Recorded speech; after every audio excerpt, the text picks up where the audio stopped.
Hello, good morning, everyone. Hello, good day, everyone. Um, Today's class is just going to get right into a more practical, hands-on experience on what the system looks like. I will be explaining the concepts we've learned so far and the lenses on how to set your system, how to create your system, along with a practical example with a system I've created or designed. I wouldn't entirely say created because it's split up from not one person, not two, just a conglomeration of multiple people to create this. So yeah, let's get right into it. So this is the 2025 intentional planner I designed based on what we've learned so far. And the first segment is just mostly prompts to, get to know yourself because you have to fully understand yourself properly for you to even understand where you want to go. So this just kind of brings us back to um, that, if you could describe yourself in three words, what would they be and why? Five moments in your life that you felt proud of. This brings gratitude, because sometimes we feel like we're not enough to accomplish a certain goal, we are incapable of it. But with this in mind, you're able to realize, okay, I could do something. It doesn't have to be something big. It could be anything small that you've done before that you're proud of, whatever it may be. And you just bring yourself back to that. What do I think of myself? Your self-thoughts are important. Um, if you keep telling yourself, I know if you may come, I know if you may come, there's a very good chance you'll make it. If you tell yourself, I can do this, I can do that, your mind starts looking for ways to make that possible. For those that follow my status, you heard me talk about the red card theory and um, the reticular activating system in the brain. That's how it works. So you have to prime your thoughts to what you envision yourself to want to be. That's the only way you can look for ways to make it possible. So if your self-thoughts are not in alignment with who you want to be, you have to reverse that. You get. So you put down what you think about yourself and then you check, is it in alignment with who I want to be? You would get to a point where you would have to realign that, but you have to be honest with yourself first. Now, to the next page, what's one thing that has remained consistent about me throughout my life? And does this align with whom I want to be?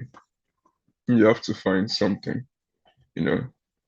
Is it that all my life I've been disciplined? All my life I've been the kind of person who wants to help? All my life I've been the kind of person who wants to lead? All my life I've been this, I've been that. Just get to know yourself a little bit better. When do I feel most like myself? When do I feel um, at my best and why? Where has there been a misalignment between my authentic self and my current self? These questions are, they may seem deep at first, but that's the point. You have to think deep so you can extract those things out of you, those things that you've buried down for those that have it buried down. And those that are aware of these things, you just put it down to remind yourself, what are my natural strengths that others recognize in me? Is it that I'm a good speaker? Is it that am a problem solver? Am I creative? You know, sometimes we have these gifts and we don't even recognize them, but others see them better than we do. So you have to think about that and then think about what is holding you back from being your best self. Are you scared of failure? Do you procrastinate? Are you inconsistent? Are you unintentional? We talked about having objectives when we talked about, in the previous classes, we talked about having objectives, establishing constraints, and creating premises. So under constraints, you have to understand what are the things holding you back, what are the things constraining you from being your best self. That's the only way you can mitigate those constraints by first recognizing them. Now we get to the real important part of this planner. If I could describe my ideal life in 5 words, what would they be? Free, financially free, happy, peaceful, intentional, balanced. This kind of words, you just put them. So you have those keywords of what you're looking for. And then the real work starts. I gave a prompt earlier to make a rough list of things you actually want out of life if there were no restraints, if there was nothing holding you back. So this is where that list becomes important. What are the top 10 milestones you'd like to have hit in your life 10 years from now? Would you have liked to have your own company and your own business running? Um, how much revenue are you earning? Would you have liked to have visited social places? You have the list already. I've given this out already. If you haven't checked it out, go back to the group and review those lists or review the prompts. Then make the list and draft out 10 things on that list that are most important, so to say, and you put them down.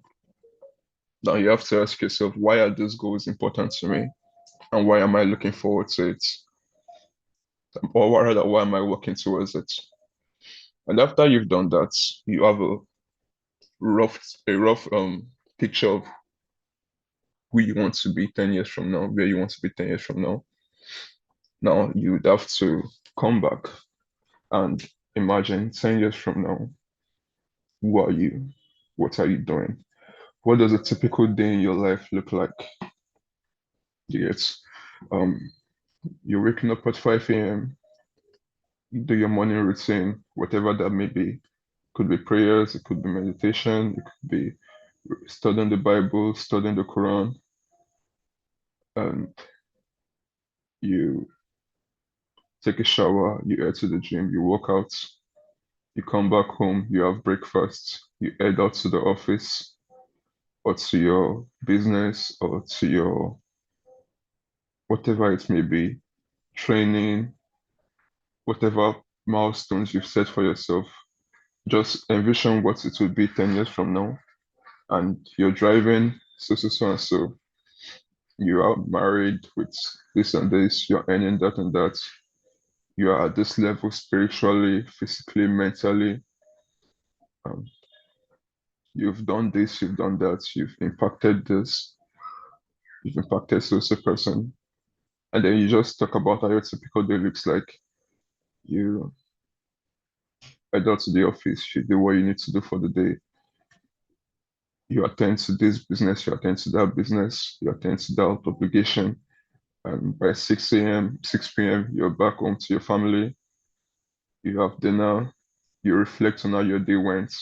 You know, as specific as possible, you try to imagine that and you pen it down. And I want you to write this in present tense because that puts your mind in. The mind can't really tell the difference between what's imagined and what's real. That's how the brain works. You know, if you imagine an intense pain, so sad, so painful, you would literally bring yourself to tears, but it's not real. It's imagined. It has happened to me before. It happens in movies. You know it's not real, but your mind perceives it as something real because that information is going through your mind and it's processing it like it's really happening. You get? So the mind can't really tell what's real and what's not. And you can leverage that to your advantage.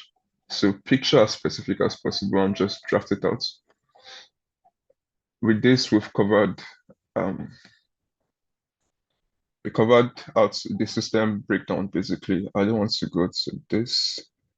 Let's see. So from what I've said so far, we're basically still trying to create an objective and establish constraints before going to premise. So you still understand how everything I said so far comes together. And yeah, but let's get back to it.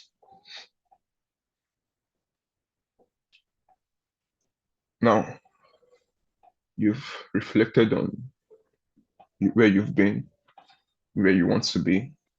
You come back to now.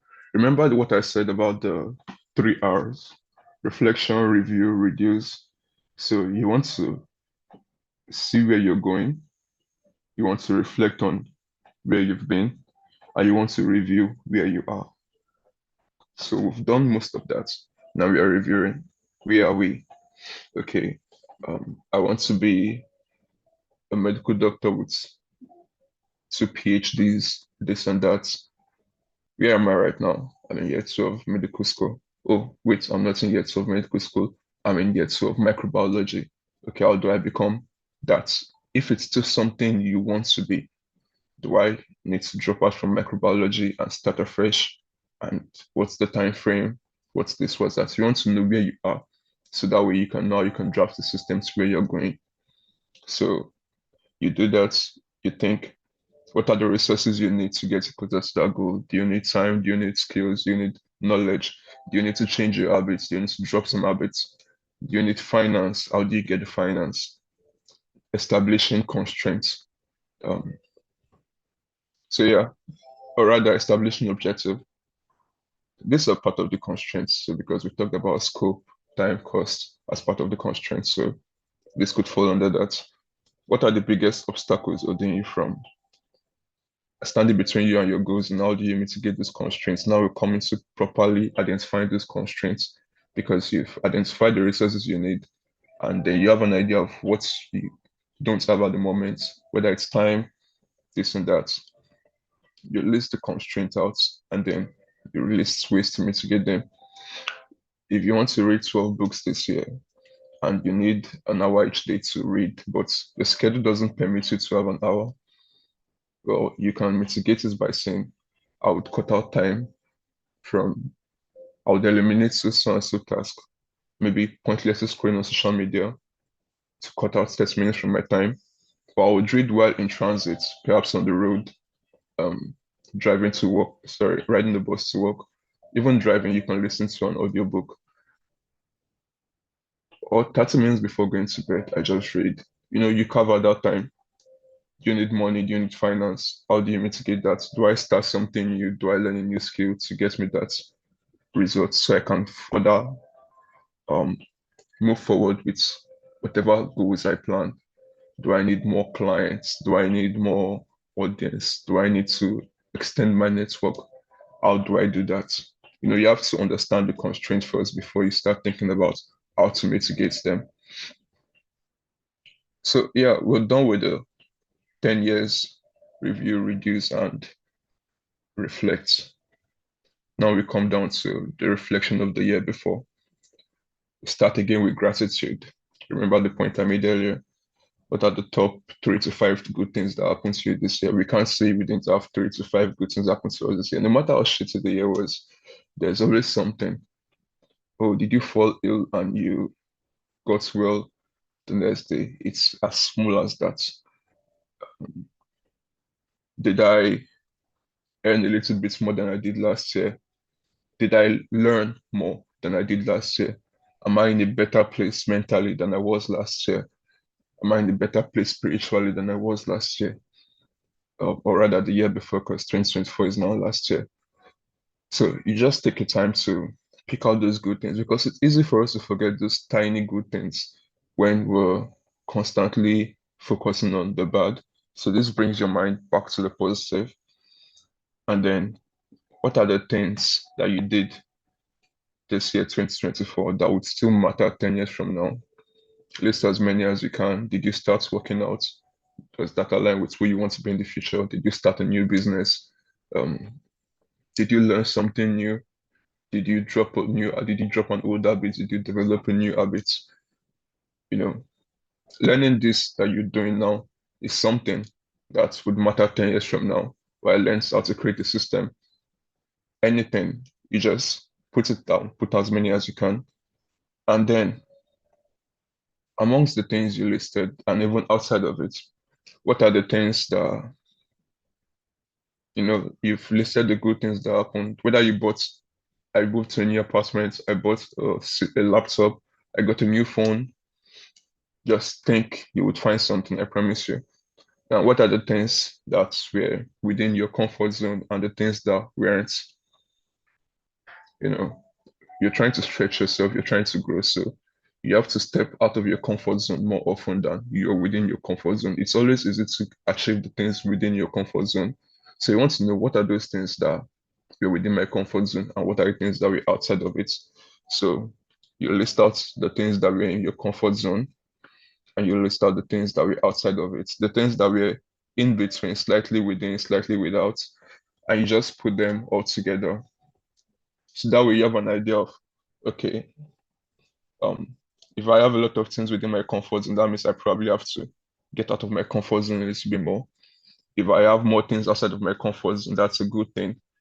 It means now those things are now within my comfort zone, or I need to work on them more to expand, my comfort zone. You don't want this circle to always remain small. You want it to keep growing bigger and bigger. You know, the more you do things outside of your comfort zone repeatedly, eventually they migrate into your comfort zone, and that circle keeps widening. I don't know if we get that point. So, yeah, you want to think about all these things properly. And then moving on, did I achieve the goals I set out at the beginning of the year? Why and why not? Remember what I said about new resolutions and why they don't work? One of the things are lack of system. Oh, I didn't create a proper plan for this. Oh, I was procrastinating. Oh, I was scared to start. Oh, I was taking too much time to prepare. Oh, I forgot. Sorry about that. No, just list out those things. I think this space is a bit small for that, but yeah, I'll create the space for it before you're able to access the planner. That's if you intend to get this because to be available on Seller. But if you're not, I'm giving you the system that you need to create that for yourself. That's the whole point of this workshop anyway. How have I grown? You want to reflect on that too. Professionally, personally, emotionally, spiritually, etc. How have I grown? What habits and routines were most impactful in helping me progress? And what habits and behavior held me back this year? This is so you can improve on the ones that got you here and eliminate the ones that held you back. You get. So you want to know what they are so you can work on them. What type of person have I been becoming this year? Have I been uncovering my true self or covering it up? Reflection. It's easy for us to hide.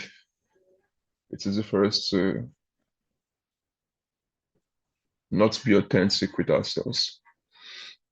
You know, we all have things that are within our hearts and we're doing things opposed to that. So you have to bring yourself back in alignment with yourself because, like I said here, the further you are doing things outside of what um you want your ideal outcome of life to be, the further the gap widens. And at first, it doesn't seem like much. This is 1 year, this is 2 years, this is three, this is five, this is 10. At first, it doesn't seem like much, you know. If a plane is going to a particular direction and it goes off course by 1 degree, at first, it doesn't seem like much. But further, as it keeps going, it would have arrived in a different destination than where it wants to be. So you always want to know how you are being misaligned so you can course correct as quickly as you can to stay on path to where you want to be. So that's why these reflections are important. So let's know where you are, where you've been, and how you can correct your path to where you want to be.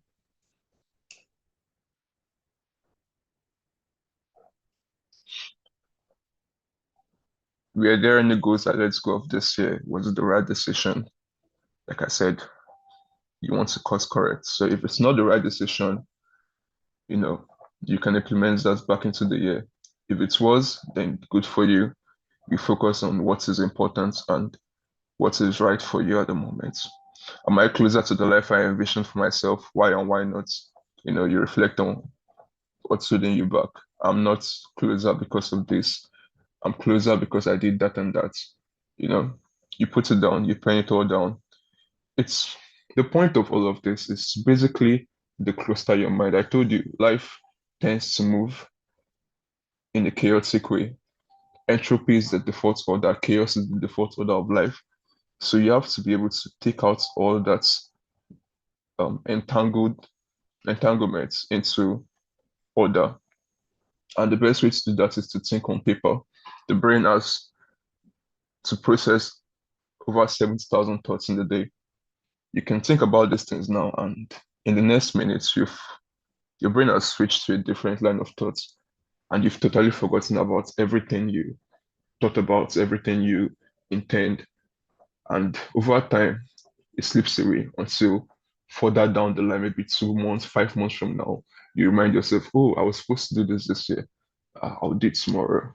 And tomorrow comes and you've totally forgotten. And the cycle repeats itself over and over again. So you have to be able to bring out those thoughts from your mind onto paper. That way you can go over it over and over again, thereby activating the reticular activating system I told you about, you know, out of sight, out of mind. So you don't want it to be out of sight. How do I feel overall about this year? That's 2024. If I could describe it in one sentence, what would it be? Are there any relationship I would like to create or improve on, including myself? You have to include your relationship with yourself. I talked about your self-talk, your thoughts, um, the way you see yourself, your habits, all those things are important. Are there any relationships that drained my energy or felt out of balance, including with myself? Like I said, you have to include yourself because of those things. So you have to develop a good relationship with yourself to stay in alignment. You have to learn to trust yourself, and the best way to trust yourself is by doing what you say you would do. The relationships with others, you have to reflect on that too, because they're important. If your relationships are out of balance, they can drain you. And if you're constantly drained, there is literally nothing left for you to put into yourself. So you have to reflect on this, know what to cut off, what to detach from, what to let go of, what to draw closer to, what to bring closer. All these things are important. What are my biggest setback? What lessons did I learn from them? What areas of my life do I need to focus on? What areas of my life need the most attention and growth moving forward? Why do I want these changes? A strong enough why keeps you going when the journey gets tough. These are self-explanatory. Now you come to 2025, which is the year we're on. Remember, review, reflect, review, reduce. We've reflected, now we're reviewing. What habits and routine would align with my future goals? You've talked about the things that were holding you back. You've talked about um, where you need to improve, what's worked well for you last year, things that are outside of your comfort zone and within, things that helped you achieve whatever you achieved, and things that held you back. Now you have an idea of what you want to focus on this year that would be in alignment with your goal. You put them down. What you need to eliminate, distractions, the priority task, habits. You can include that too. Habits that you need to eliminate in 2025. You put them down. What challenges can I take to push me out of my comfort zone in 2025? What new skill, knowledge, experiences do I want to acquire this year in line with my growth? Do I want to learn so? Do I want to visit so and so place? Do I want to attend more workshops, more seminars? Do I want to expand my skill sets so that I can be closer to the goal I have in mind? You know, push yourself out of your comfort zone, like I said earlier. What do I do when I feel stuck and unmotivated? Now, this particular prompt, I put it in for myself basically, but I think a lot of us can fall into this trap. Sometimes we fail consistently, and it's sometimes hard to get yourself going. But obviously you can't give up. So you have to have a system set in place. If I feel stuck and unmotivated, what do I do? For me, I like to take a step back and just unwind, you know, just kind of block everything out and retract back into myself within. Now, this is not it sounds somewhat like depression, but it's not. Depression is more reactive. This is kind of proactive, intentional. If you have to focus around everything around us, you can end up being extremely reactive to things. You lose the intentionality that you're supposed to get along with. So sometimes when things start to get overwhelming around, this is my own personal system. It doesn't necessarily have to work for you. For you, it might be to just go on a trip. For you, it might just be to pen your thoughts down. Um, Prayers help too. So whatever the system is that works for you, you put it down. For me, I just like to come back to myself, reflect, detach from everything, and just understand where I am at the moment. Catch myself back, take a step back. The way I see life, I see life as life doesn't go in a straight line. It kind of goes like this.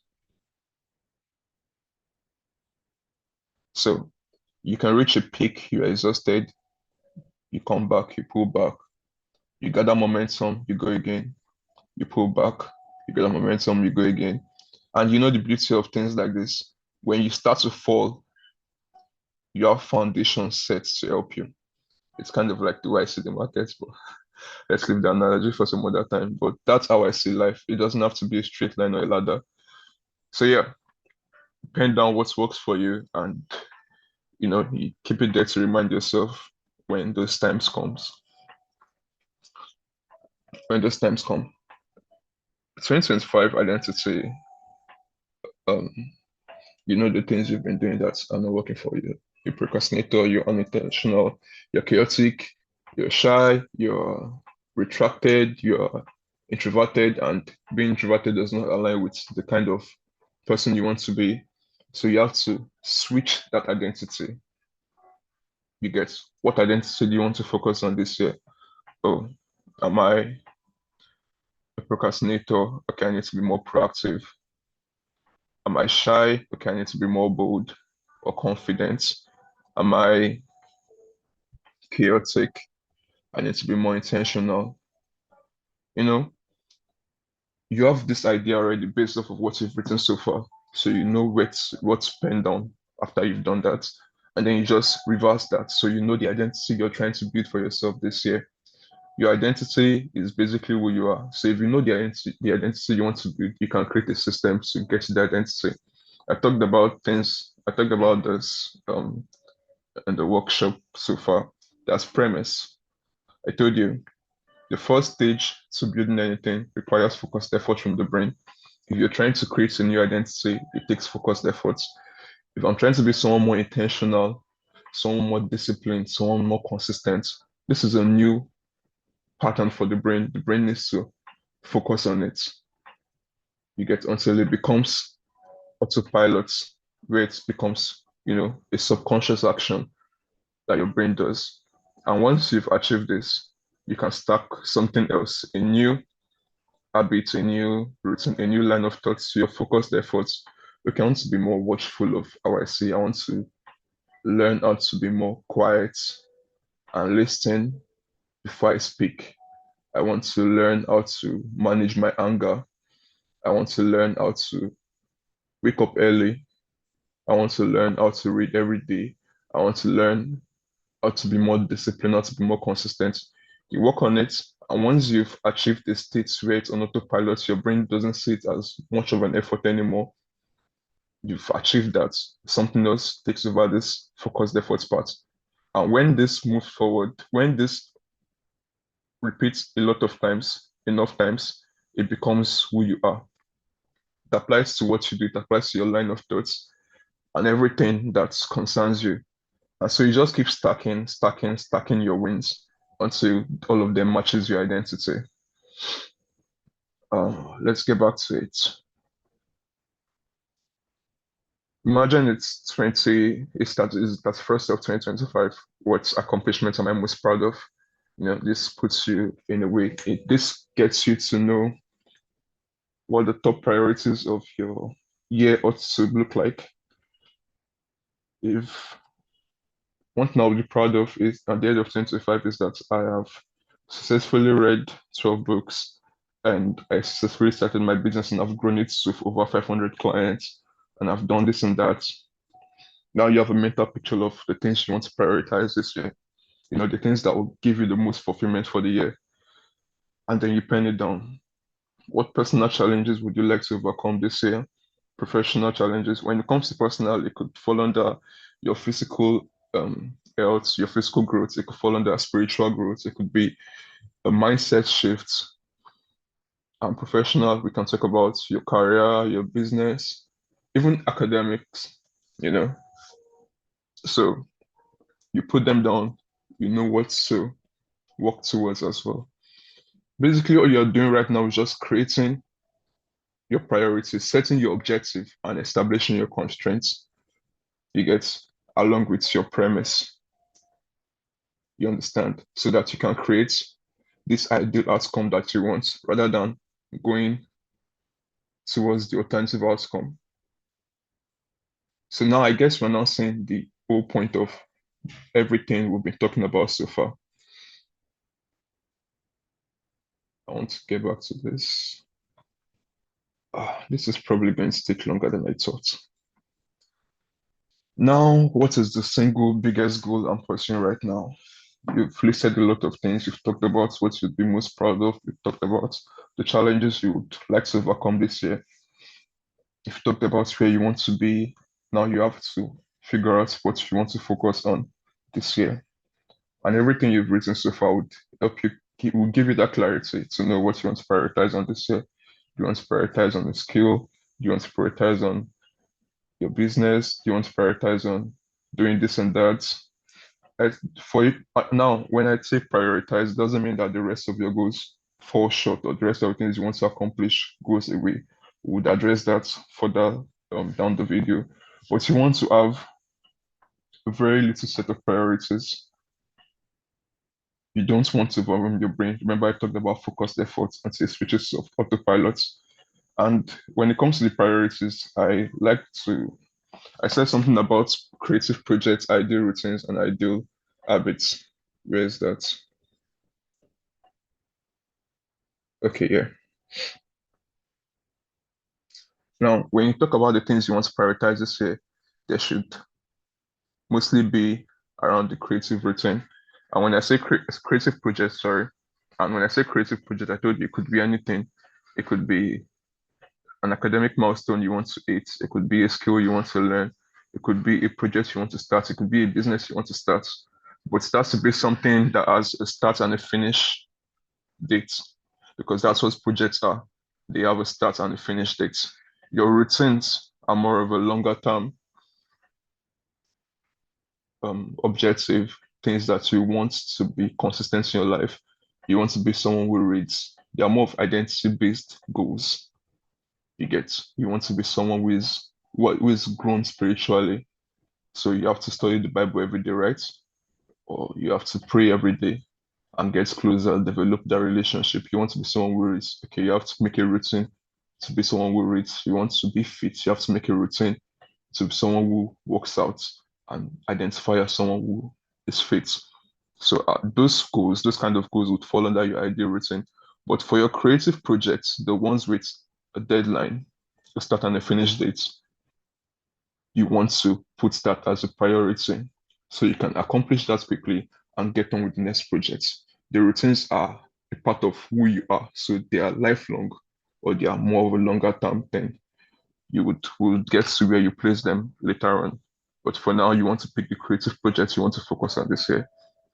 For the previous workshop, the last session, we talked about this more. So if you missed it, I'm sorry. If you get a chance to get your hand on the video, the recording, then all the better. Moving forward. Now I said you want to make a small list of this. If it's a big project, make it just one. Don't overwhelm yourself. If it's a big project, maybe to learn a skill that requires you to take a year of learning, then that should be your major project. Let's say you want to learn and master project design, data analysis by the end of 2025 with, um, let's say, learn with 1,000 hours of practice. That's your project. If it's actually going to take you that long, then yeah, make it one goal. If it's not supposed to take you that long, don't extend the time. If we extend the goal longer than it needs to be, we tend to slack. We say that it's something far. You know, if it's a goal that should be accomplished in 3 months, don't make it 12 months.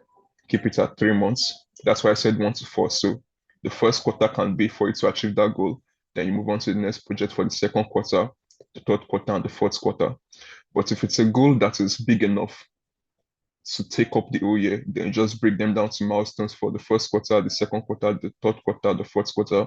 Talked about this properly in the last workshop. If you missed it, I don't know what to say, but now you'd see why those sessions were important. Now that you have an idea of what you want to be, what you want to do, things you want to prioritize on, you break them down into quarterly milestones, which I just explained. So let's assume data analysis with 1,000 hours of experience. That would be my Q4 goal, 1,000 hours practice, um, complete, completed training.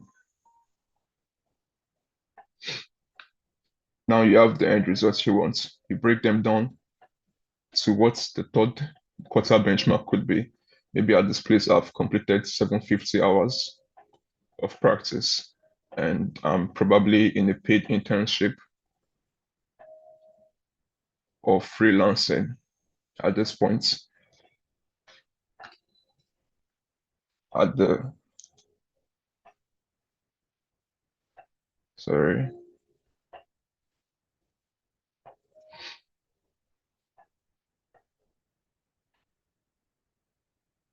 at the second quarter, probably 500 hours practice.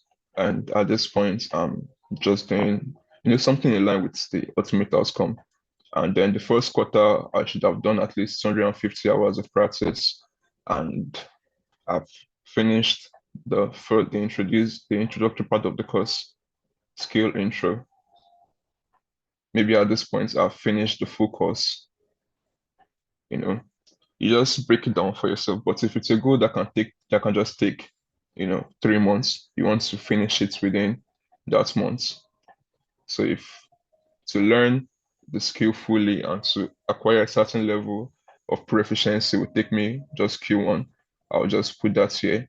Then move to my next project, work on so. Then my next project, work on so. It could be academic milestones, it could be business milestones, it could be, but it has to be something with a start and a finish date, you understand? Let's move on to those ideal routines that you're meant to create for your other goals. Now, Deborah asked the question after the first workshop about other goals, like your spiritual goals, your career goals, and stuff. If they are more of a longer term goal, say you want to grow spiritually, what routines do you need to create to make them possible? Those things fall under your sub goals.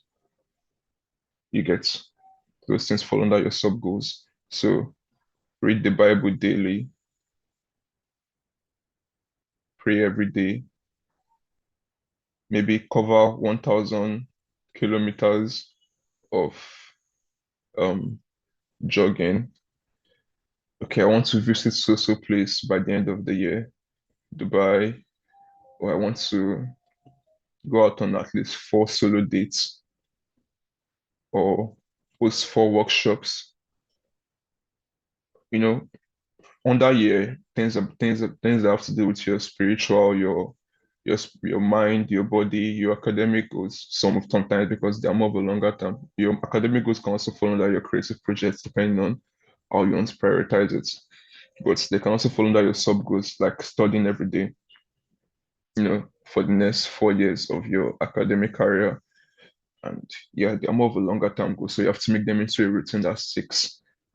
All these things would fall under your sub goals. Um, you want to be someone who's fit at the end of the year, workouts. So maybe workouts daily. Okay, let's just put the outcome: lose 20 kg and fit. Um, just break them down as much as you can. I like for it to be up as much as 24. So it gets you to think long and hard about everything you want to do for the year, but anywhere between 12 to 24 is fine. After you've done this, you also do the same thing that you did for the breakdown of your main goal. You break them down into quarterly milestones. Okay, I want to read 12 books at the end of the year. So that means first quarter I need to do three, three, three, three. Read the Bible daily. You just tag the same thing here. Daily Bible reading, daily Bible reading, daily Bible reading, daily Bible reading. 4 workshops. That means one workshop here, one workshop here, one workshop here, one workshop here. And you just break them down so you know what you're focusing on at the level that you're on each quarter. I would have loved to talk about this more in depthly, but we still have quite a few things to cover, and I don't want the video to be longer than necessary. I talked about this yesterday when we're talking about the yearly level and breaking down your main goal and your sub goal and breaking them down into quarterly milestones. So that's basically what we've done now. You've given yourself an idea of what your sub goal and your main goal is, and you break them down into quarterly milestones. Now you want to break your quarterly milestones into monthly milestones. You get. So you come down to your quarterly reflection, you reflect on the quarter before. I don't want to spend too much time on this. I've already explained the premise behind most of all these prompts. So you reflect, understand where you're coming from, so you can know what to work on this quarter rather. In which areas can I focus my attention more next quarter? What new opportunities are there? Can I integrate into my plan? Because things change, things come up, and you have to adjust. You have to be able to adapt. There would be there would be an open slot for other additional things you may want to add outside of this prompts that are already there. So that would be available on Seller as well. Now you come down to Q1, which is the quarter we're on. With your reflection, you know what you want to focus on this year, along this quarter rather, along with things that you put out for your quarterly goal on the level before. So remember, we focus on the level we are on for review. We reflect on the level before, that is the year, the outcome for the year, and the quarter before. Then we chunk down into monthly milestones. So we review that. What specific milestones for the next 12 weeks what are the specific milestones for the next 12 weeks in line with achieving my top goal? You put them down, you know. Do I want to, I'm going to use data analysis again because we already started with that. So let's keep going. Okay, I'm going to sign up for a course. This first quarter, I would have finished introductory course. I should have completed 250 hours of, you know, you just set down those things.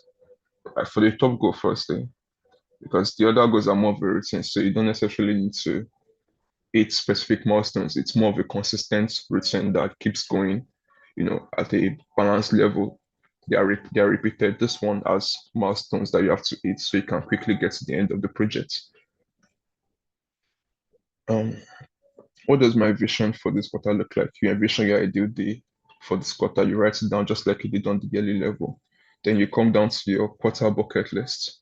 So what are the things you would like to do this quarter? And this just doesn't have to do with um, habits or skills or goals you're trying to accomplish, experiences too. Okay, I want to experience this quarter. I want to celebrate my birthday in a grand way. I want to connect with um, more of my old friends. I want to host a house party. I want to visit so and so. Your sub goals to would include obviously your 24 or 12 sub goal for the year. You write them down again, the quarterly benchmark that you had broken down for it. Like reading 12 books for the year, you broke it down to reading three this quarter. So that would come here as well. Your daily Bible reading will come here. You wanted to cover 1,000 kilometers in jogging. So your quarterly benchmark for that would be at least 250 kilometers covered. So 250 kilometers covered. You want to grow your business to 2,000 followers. That means for this quarter, you have to find a way to get 500 followers. Now, for things like, let's say, growing your followers or growing your subscribers, they don't have a one-to-one ratio. In what sense? Um, I may do all this, I may put in all these inputs in. It doesn't necessarily mean I would get that output I want. Unlike reading three books, that is fixed. If I read one book a month, I would obviously get the output of reading three at the end of the quarter. You get. But if I post daily and do more content and reach out to partnerships and this and that, it doesn't guarantee that I would get 500 followers, right? But it puts me on the path of doing that. So for goals like this, when we break them down to the monthly and the weekly level, there'll be more of action based than outcome based. You get, but for now, you want to know the general outcome that you're aiming towards. So you pen them down as outcome based goals first, the outcome you want out of those um, sub goals, and you just put them down. You have a general idea of what it's looking like.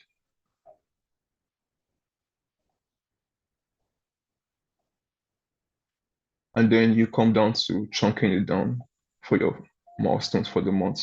So three books at the end of the quarter would account for one book at the end of January, one book at the end of February, one book at the end of March. 1,250 kilometers for the end of um, the quarter would, my battery is running low, would account for, let's say, 70 kilometers in January, 70 kilometers in February, and 50 kilometers. Am I getting that correct? 60 kilometers in March. I'm not even sure I got that calculation correct. But yeah, you just break them down and you do the same thing for the rest of your goals. Um, one moment while I plug this.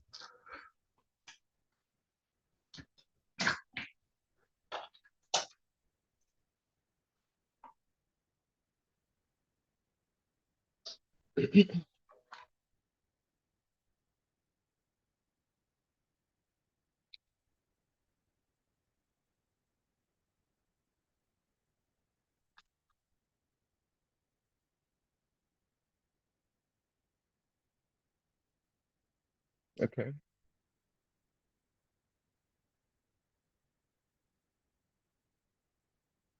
Now you come down to your quarter main goal. You've already broken it down to what you want to achieve for the end of the quarter, which is, let's say, 250 practice hours for the end of the quarter. That's your quarterly milestone that you broke down earlier. And you would have finished the introductory course. That means by February, you should be halfway through the course with, let's say, 150 hours of practice.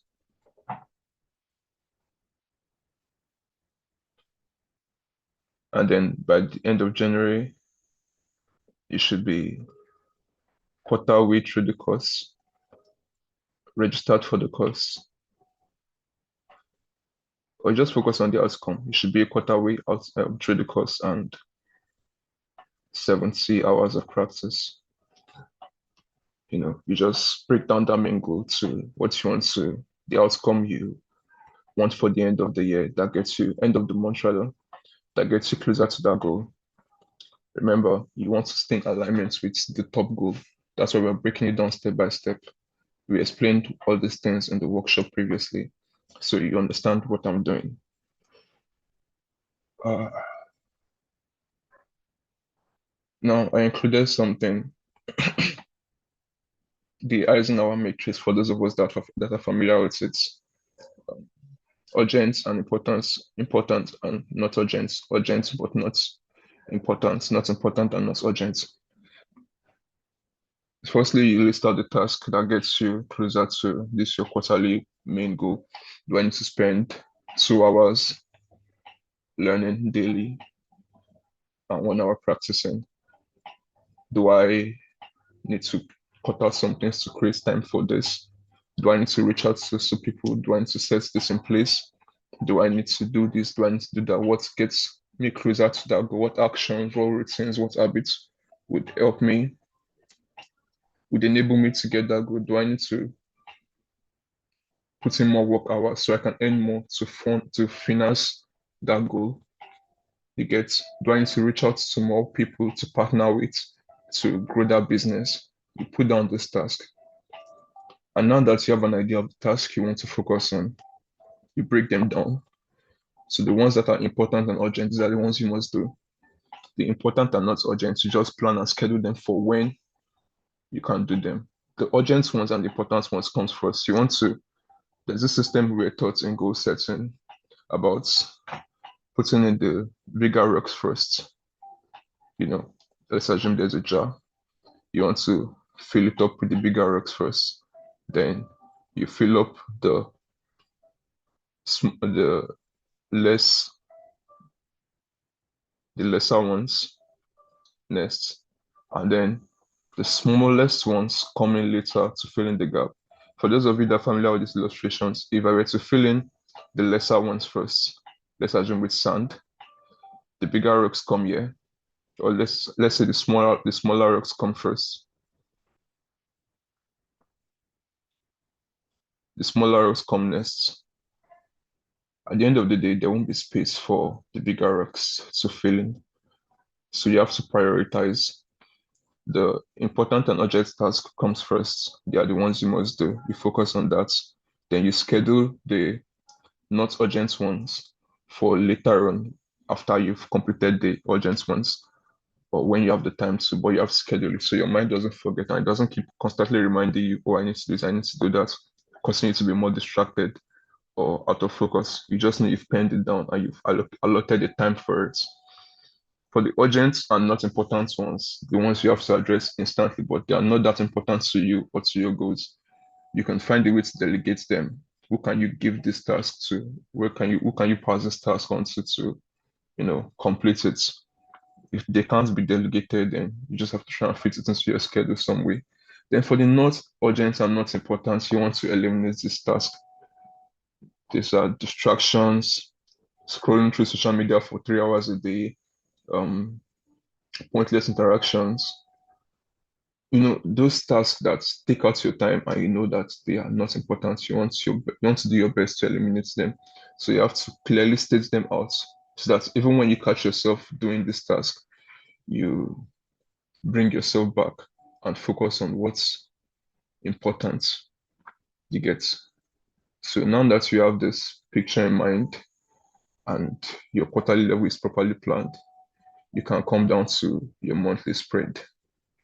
This is where the actionable steps start to take place. Now, what actions will make this month more intentional? You already have that listed on your quarterly level, so you just put them down and think about you would have reflected on the months before. This is starting from January, so that reflection part isn't there. But on the left side of the monthly spread, you have your reflection side. How have you been in alignment with your quarterly priorities? What am I proud of what am I proud of myself for last month? What areas need improvement?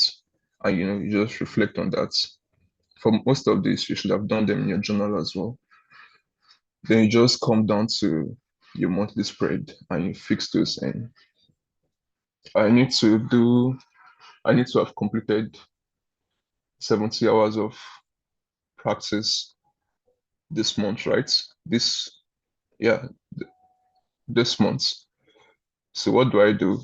I slot in 2 hours every day.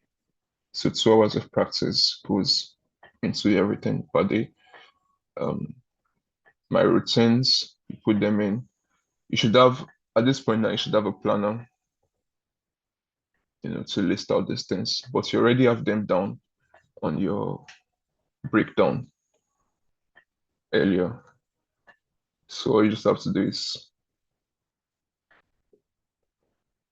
so you already have them on your breakdown earlier. All you have to do is just put them down into your monthly spread.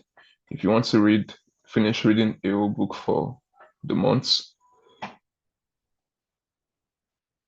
you just have to create the routine of reading. Let's assume it's a 300-page book. You just have to read 10 pages a day. So those would be on your monthly spread.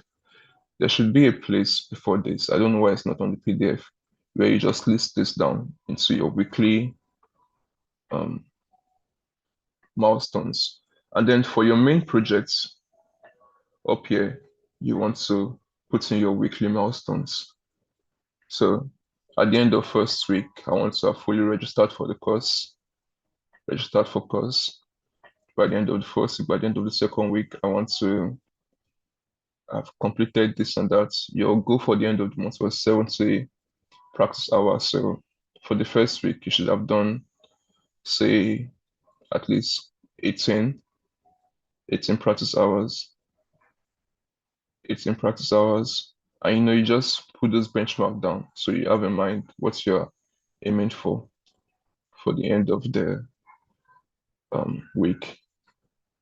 And then over here, you just fill in appointments that you have, goals that you want to set in for the year.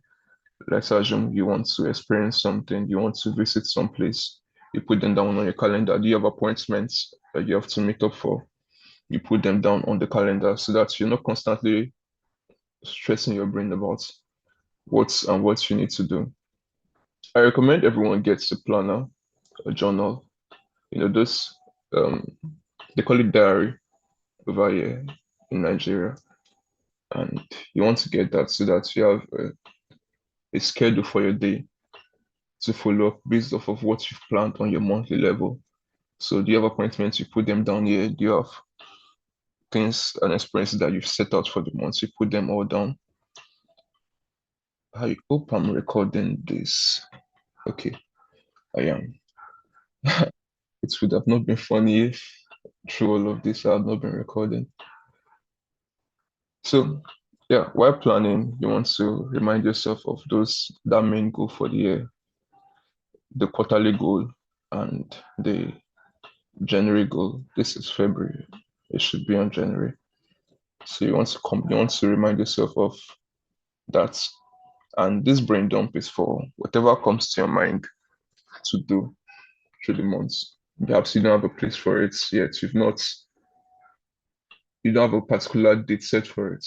Okay, I just remembered I need to change my car oil. So just put that down, change car oil. Um, oh, I need to visit so and so. Oh, I need to do this and this. Or I need to do this and that.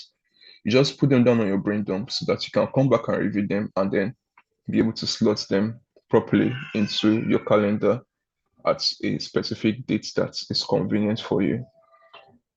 You get most of the planning has been done on the yearly, quarterly level, and now you understand what you have to do on the monthly level.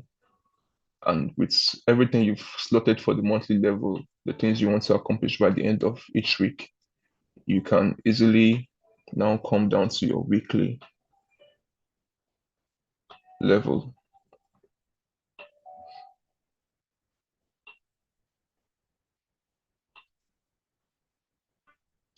So as you're putting those things in, you want to tick all this. Um, have you scheduled the action items you need to do to get you closer to your dream goal for the end of the quarter? Have you scheduled the sub goals actions, the things you need to do daily? and the appointments you have to meet and stuff. You know, your quarterly action item, have you scheduled it? Your bucket list, that's the experience and stuff that we talked about. Now, did you set a morning routine that you've scheduled for the months? Do you set an evening routine, perhaps working out your body routine, working out something, or whatever that is, eating healthy, prepping your meal before the start of the week? Have you scheduled it? Let's assume you want to prep your meal every Sunday or your laundry. You schedule that in. Your mind routine, prayer, meditation, um, reading falls under the mind. So, yeah, the spiritual routines, prayers, reading the Bible, those goals. If you have a finance goal that you want to meet, perhaps a particular hour you want to set for your business every day, those daily routines, perhaps you want to use 1 hour daily to reply to your messages and 1 hour to post content. Have you scheduled that in?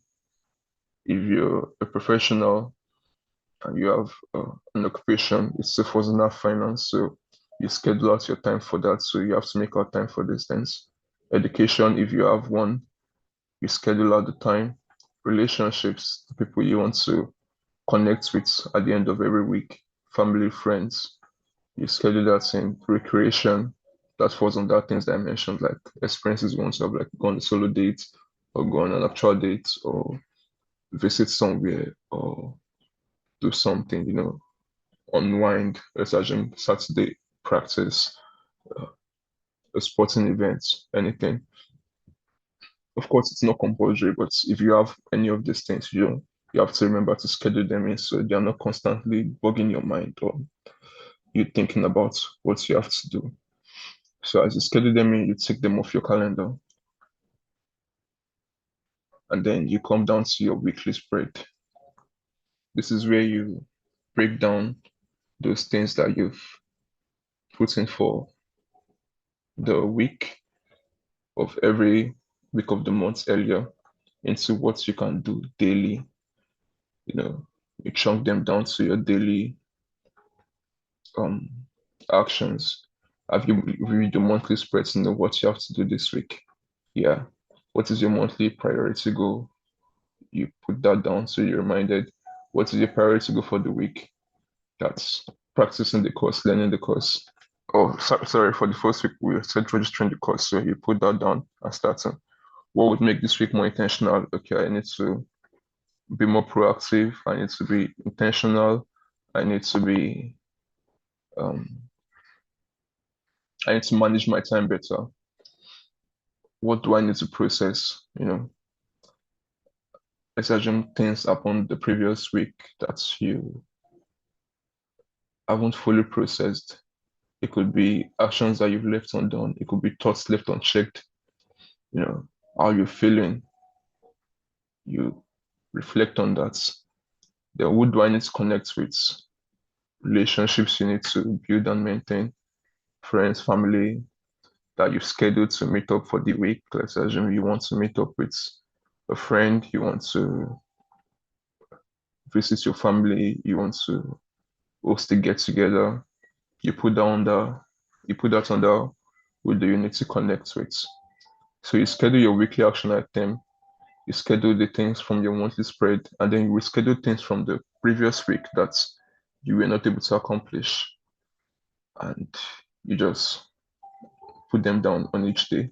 You already have a baseline of what you want to do for each week. So yeah, you just time block for them. Let's say I want to spend 9 to 11 a.m. studying. I want to spend 1 a.m. reading. You just time block them basically. The important ones, those are the things you want to time block. And let's say by 5 a.m., I want to work out. By 8 p.m., I would like to journal. And if you're working, let's say 9 to 5, and you're in transit between 5 to 7, in between that, let's assume you have a work break of 1 hour and you want to time block 30 minutes. So you time block that place, 30 minutes reading. Um, when I get back, 1 hour study before going to bed, 30 minutes reflection. You just have to create time for those things. Otherwise, you would end up not achieving anything. So no matter how busy you are, you can always chunk down time, even if it's not everything that you want to achieve. That even if you don't get to slot in everything you want to achieve, you can slot in the important ones first. That's why the Eisenhower matrix is there for it to know the things you need to focus on. So those are the things that would take out the most of your time if you have a space of time to chunk them in. If you have more time, then yeah, you can allow more things in. But you don't want to be too boxed up. I generally recommend just scheduling 60% of your space so that way you're not choked up. You know, things can happen. I told you life tends to fall into entropy. You might end up being late to where you're going to. Take out time from the schedule you have for something else. You want to create space for that. Unplanned things happen. You need to eat. You need to move around. You need to do things that are outside of your plan from time to time. So you don't want to have everything boxed up. You want to give yourself some free space for other things that may possibly come up. So I generally recommend just scheduling about 60%. Then the remaining 40 would be open to anything. You can channel them back into achieving what you want to achieve or into whatever comes up along the way that you need to attend to. Remember, important things first. So for those ideal routines you want to do um, for each day, let's assume you want to work out 5 times a week, Monday, Tuesday, Thursday, Friday, Saturday. You would allot them here. So at the end of every day, those consistent routine, you want to know how many um did you take care of? You want to be on track with all these things. So if you have 5 ideal routine for the day and you did say maybe 3 out of those 5, you're somewhere around between 25 to between 50 to 75%. So you just check out 50% of your ideal routine covered today, your habits that you're trying to build. If you did 4, you can check out 75%. Let's assume on Tuesday you're meant to do 4. Let's assume there was no workout for the day and you just want to read for 30 minutes, you want to study the Bible for 30 minutes, you want to those things that you set out for your sub goal for the year, for the months, and the things you have to do to get you closer. At the end of every day, you have to keep track of them so you know how you're doing. Let's assume I did 100%, you take it in, and that way you can know where you're falling off the track. Now, this weekly spread is just a rough draft of what your week looks like. It's not your actual planner. That's why I recommend getting a diary. But with this in mind, when you come to your planner, you can say, okay, for this day, I set in so time, I set in so appointment. I was supposed to go to the dentist today.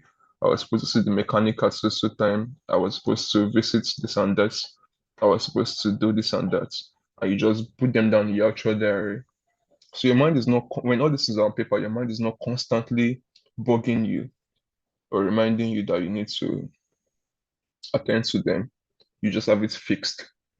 You get, and yeah, with that, you fully broken down those big goals into daily actionable items. And when you come down to your daily, you can now schedule the time for it in your diary, whatever that may be. You break it down, you put it in your diary. And those small consistent actions, that's 1% daily. At the end of the year, you would have done it 365 times. And those small actions, that's 1 hour that you feel is inconsequential that you're using to scroll on social media. I spent 1 hour on TikTok today. At the end of the year, you've spent 365 hours. But if you spent 1 hour closer to your goal at the end of the year, you spent 365 hours closer to that same goal. You get. And I told you about the theory of the 100 hours practice during the last workshop that it takes 10,000 hours for it to be a master at something, the best of the best among the top 1%. But it takes only 100 hours to be 95%, to be above 95% of the population to know significantly well. to be above 95% of the population, just 100 hours of practice to put you above that. So 100 hours of practice is just 18 minutes daily. So all you really need to even get further ahead of your goal, whatever it may be, is at least 18 hours daily. And at the end of the year, you would have covered the 100 hours of focused practice on that. So all you need to do is just focus for 18 hours, for 18 minutes daily, the minimum. So you can't say you don't have time. You just have to be intentional about how you use that time. 18 hours daily is the bare minimum. You pick up your phone, you set a timer for 18 minutes, and you just cut out distraction. You put your phone on DND and you focus. And at the end of everything, you would have covered what you need to cover for the year. So yeah, this basically gives you a rundown of what the system should look like and how to stay in alignment from your life's dream. This was basically somehow rushed. I didn't cover the premise for the monthly and weekly down to daily properly, but I needed to put this all together for you to understand everything we've been doing so far. So you have to have that alignment. That way you are in constant alignment with the outcome that you're trying to achieve. You get. So by putting in those small micro habits daily, you're constantly building it up to the outcome you achieve, contrary to being on autopilot and just moving life as it comes. And 10 years down the line, you are still very far from where you want to be. We're basically turning all this chaos into actionable steps to get us to the goal we need. That's basically what we've done with this system. Breaking down those big mountains of goals that we've set out for ourselves down to daily actionable habits that are in alignment with them. I can't say I want to lose weight by the end of the year and I'm not doing anything daily to get me closer to that goal. You get, it doesn't work. I can't say I have a dream to be fit and healthy and mobile at the age of 50. Oh, you see 50-year-old on TikTok looking good for our age, and you're like, oh, I want that. Dream goals, body goals, Godwin kind of goals. You have a partner that you have a vision of the kind of person you want to be with. You have to work on yourself to be able to be the kind of partner that is right for that person. Yeah, that kind of person. You want a God-fearing person, and you're not God-fearing yourself. How does it work? It's likely won't. But if you work on yourself, you can get to those goals. You get, and by working on yourself, you have to be able to bring these big goals, whatever they may be. You want to have $1 million. You want to have $1 million in assets 10 years from now. You have to bring in these big dreams down to actionable items you can take. Do I start from working on myself to be more disciplined and consistent? Do I learn a new skill that could possibly fetch me, let's say, at least $10,000 the first year, which can grow into 20 the second year, and maybe 50 the third year, 100 the fourth year, 500 the fifth year, and you just keep building that step down to that goal. Do I need to create a business? What kind of business would fetch me that goal? How do I start? Do I need to learn the skill needed to learn to create the business? Do I need to improve on my knowledge? Do I need to start taking actions now? What are the actions I can take? How can I break them down into my smallest actionable habits for the day that would compound to that dream?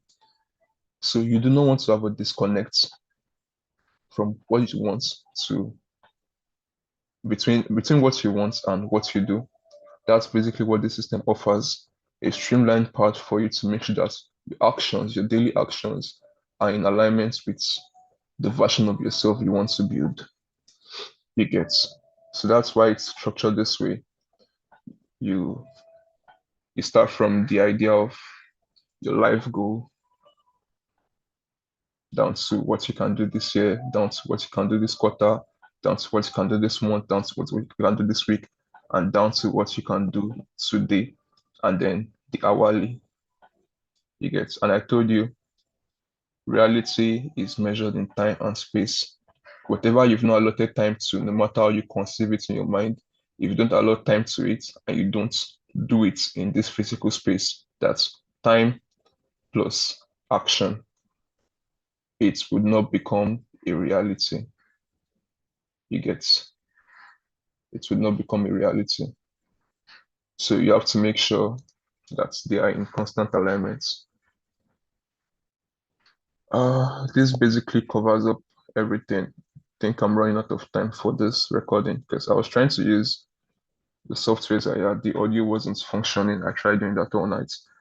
I ended up just having to record it on Zoom, and my Zoom time is limited. So I would end this here. But I hope with this you've properly had an idea of what you need to do and how you need to create the system for yourself. If you have any questions, you can send me a DM. For those of you that have been following, you know most of the things I already said. So we've covered all these things, how you can break them down to your weekly outlook and down to your daily, and then your daily down to your hourly schedule. I didn't take you guys in depthly on this monthly, weekly, and daily breakdown. But if you have any questions to find what that should look like, perhaps I didn't mention something properly, yeah, send me a DM or just drop a message on the group and I'll be sure to attend to it. Yeah, I'll be sending the link to the planner. Like I said, you already have the system in place. I already taught you everything you need to cover this. I already taught you everything you need to create this for yourself. But if you want to get this system that I created for myself, I would have it available on Seller. Now, just having this is not, how do I put this? When you get this system, because the initial goal of this workshop is to create a community for accountability. That's one of the mistakes I made when trying out this plan, this system sometime last year. There wasn't a proper accountability to it.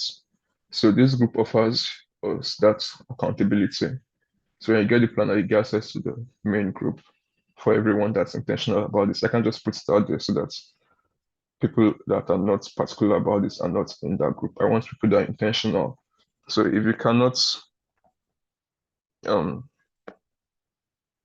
acquire this, it will be extremely cheap. I think I'm going to put it for like 1,500 naira or something, or maybe 1,000 or 2,000, something around that range. But it will be something cheap that anyone who is particular about their growth would be able to acquire it. And when you do that, you get access to the group. And there we would host monthly review, together, quarterly reviews together. We would be accountable to ourselves. When you see everyone moving towards the line of their goal, even if you're slacking, you would want to catch up. And even without that, you would know you have to be accountable about what you're doing. So you're not making excuses to yourself. You're not holding yourself back constantly. You are pressing on. When you lag behind, you are motivated to move forward.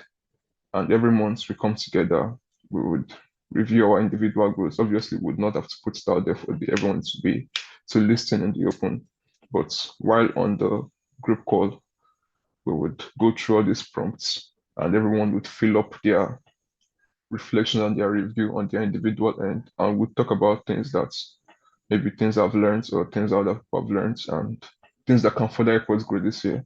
And apart from this, other things that are outside of you planning, like lessons on personal branding, mindset, business growth, like this video we're talking about things about marketing and stuff. We'll be hosting more workshops from experts, obviously, because while I do know a thing or two about most of these things, I can't crown myself an expert, so to say, on them. So I'll be partnering with people that are experts on these fields to come talk to us. And along the line, we'll just be focused on two things: personal growth and financial growth generally. And that's what the group will be for. So if you're interested in that, you can get the planner on Seller when I post the link, and I'll see you in the group. But if it's not something you are particular about, you already have a system, you have everything you need on this prompt that I just showed you, on how to create that system for yourself if you are really intentional about your growth this year. Otherwise, you just keep repeating the same mistakes over and over again, and your life is moving on autopilot, and you don't want that. So, yeah, I'm ending the class here because I'm almost out of time, and I'll see you all in the group. If you have any questions, let me know, and I'll be sure to address it. Obviously, in the main group, we talk about a lot of these premises further for the things I missed out on, the things I couldn't complete on this video. But yeah, you already have a general system on you have a general overview or a general idea of what your system must look like with these workshops so far. And now you have to plan your life, how you have to set your goals from the top downwards. Don't chunk forward, chunk backwards from where you want to be down to where you are. You get from where you want to be down to where you are.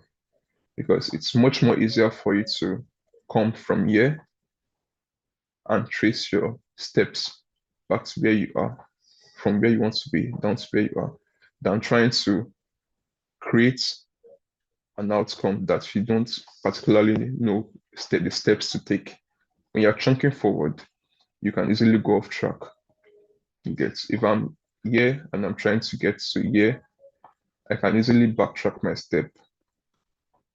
But if I'm here and I'm trying to get to here and I'm trying to move forward, I can easily get misaligned with my goals because I have identified the necessary steps that were supposed to get me there.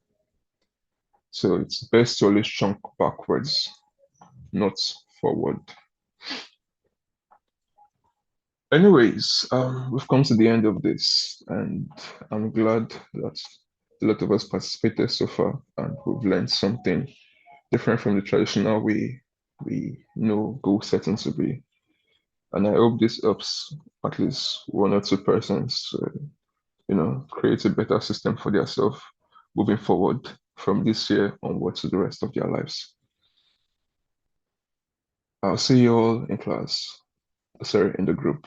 So, bye for now.